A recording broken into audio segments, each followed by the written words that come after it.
بسم اللہ الرحمن الرحیم نحمدہ و نصلی علی رسولہ الکریم اما بعد۔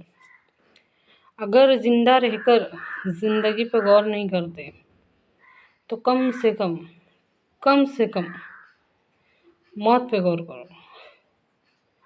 موت ایسی اٹل حقیقت ہے جس کا انکار کرنے والا کوئی پیدا نہیں ہوا۔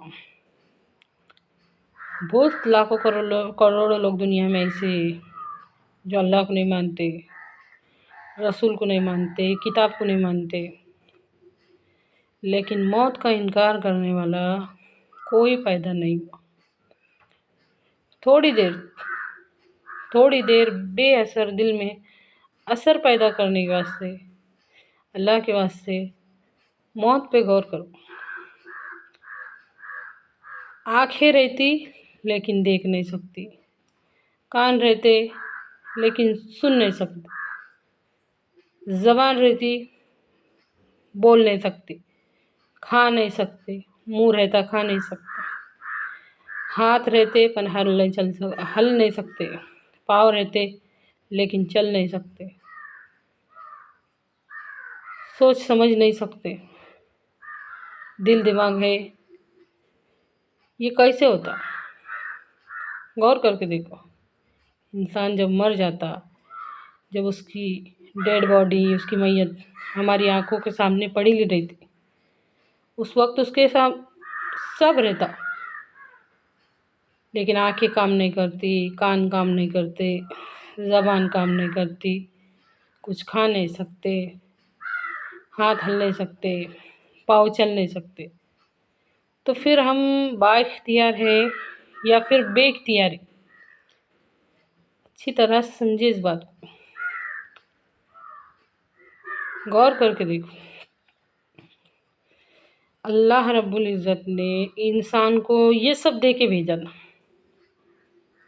تاکہ تم آنکھ کا صحیح استعمال کرو، تم کان کا صحیح استعمال کرو، تم اپنی زبان کا صحیح استعمال کرو، تم اپنے ہاتھ کا صحیح استعمال کرو، تم اپنے پاؤں کا صحیح استعمال کرو، تمہاری سوچ اور سمجھ کا، تمہارے دل اور دماغ کا صحیح استعمال کرو۔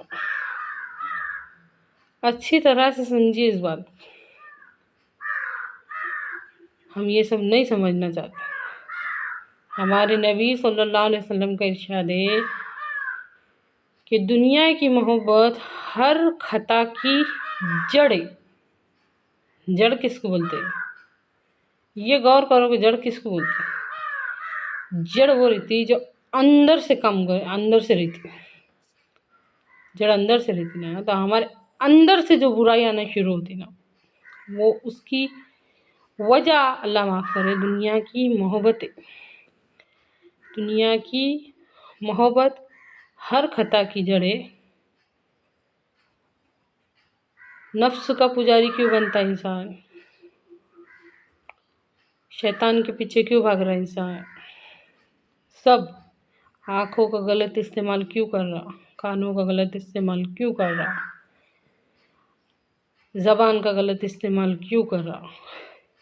سوچ سمجھ کا غلط استعمال کیوں کر رہا؟ ہاتھ پاؤں کا غلط استعمال کیوں کر رہا؟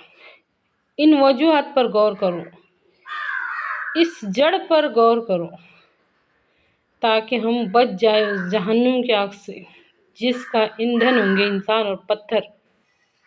نہ صرف ہم بلکہ ہماری آنے والی نسلیں بھی بچ جائے اس آگ سے جس کا ایندھن ہوں گے انسان اور پتھر۔ اے اللہ، ہم کو سمجھ کر اس پر عمل کرنے کی توفیق عطا فرما۔